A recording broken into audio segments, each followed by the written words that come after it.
I'm Rosalinda Roman, and this is New Mexicast.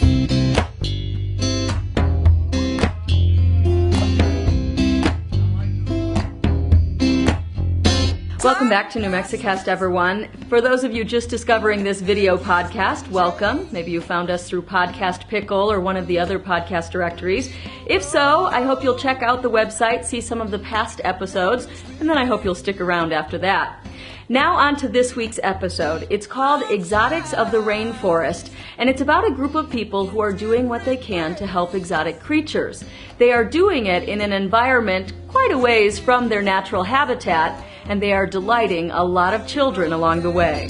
This episode and technical support for NewMexicast.com provided by IndieLab.org, where independent media lives. IndieLab offers completely free blogs and websites for media creators. If you're a video blogger, musician, photographer, filmmaker, or podcaster, IndieLab is your answer.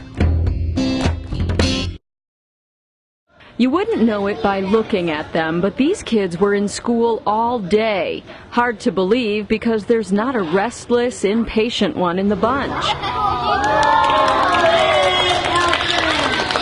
So what is mesmerizing enough to capture the attention of 36 kids at the end of a long day? Exotic animals from the rainforest. We could stand up there all day and talk about the rainforest, but until they actually see the animal from the rainforest or the desert, it doesn't mean a whole lot to them. And Carolyn Newell wants it to mean a lot to each and every one of these kids. She and her husband Sparky are on a mission to help save the rainforest, one close encounter at a time. What a wonderful bird!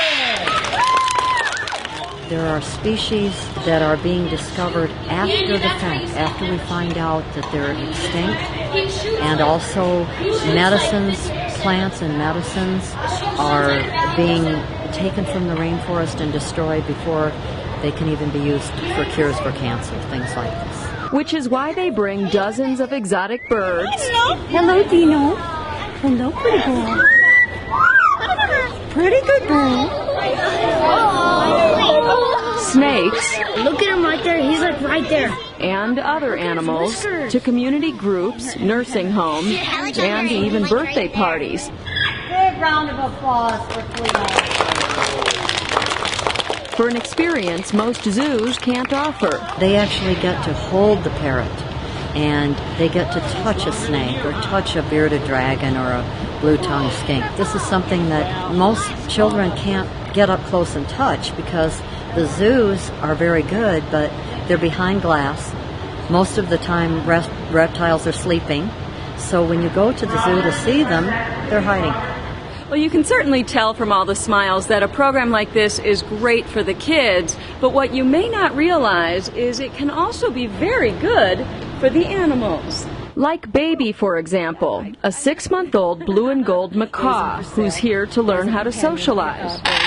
I don't know if he's going to be going to a home with children, so he needs to get used to being around them. And because they move quickly, they're noisy, they're unpredictable, and he needs to be used to that. As a breeder and advocate for rare birds, Trina Hatcher of Hatch's Parrot Place teams up with Carolyn's Exotics of the Rainforest for presentations like this. You will see no green at all. They both believe getting through to kids might one day prevent abuse. So, what's the big difference between the two? Impulse buying of a parrot is a huge mistake. Buying it because it's pretty, because someone talks you into it. I've even heard of people because it matches their furniture. It's a huge mistake for the bird and for you. Good job!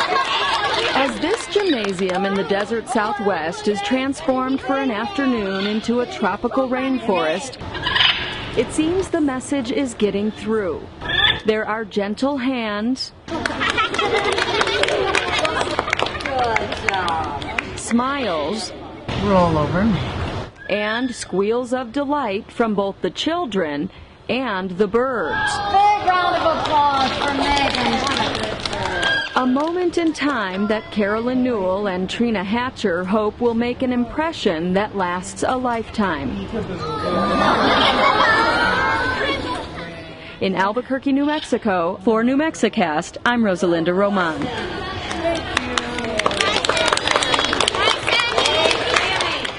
By the way, this week's episode is the only one that's not shot by me. I recruited the help of a friend who's a photographer. His name is Brandon Dent, and I hope you enjoyed his work this week. I also hope you will continue to stick around and see our episodes. I post them every other week here on New Mexicast. Oh, and by the way, if you don't stick around generally for the credits, you may want to reconsider here on New Mexicast. Usually after the end credits, I add a little blooper or outtake that most people seem to like. So I hope you'll stick around, and I'll see you again in 2 weeks. Thanks again for watching. I'm Rosalinda Roman. Like a dream I had. New Mexicast's theme song is New Mexico by Dorian Spencer. Additional support for New Mexicast provided by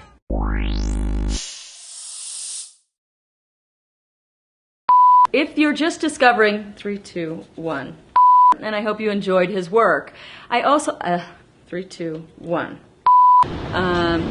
Oh hi. It might not work because she's gonna she is gonna be. You gonna be singing? You may not realize is that it also can be great for animals. Should we try it again? What do you think?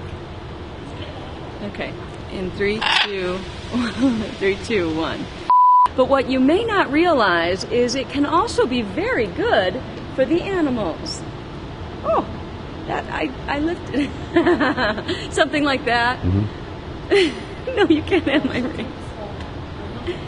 No, not for you. Not for you.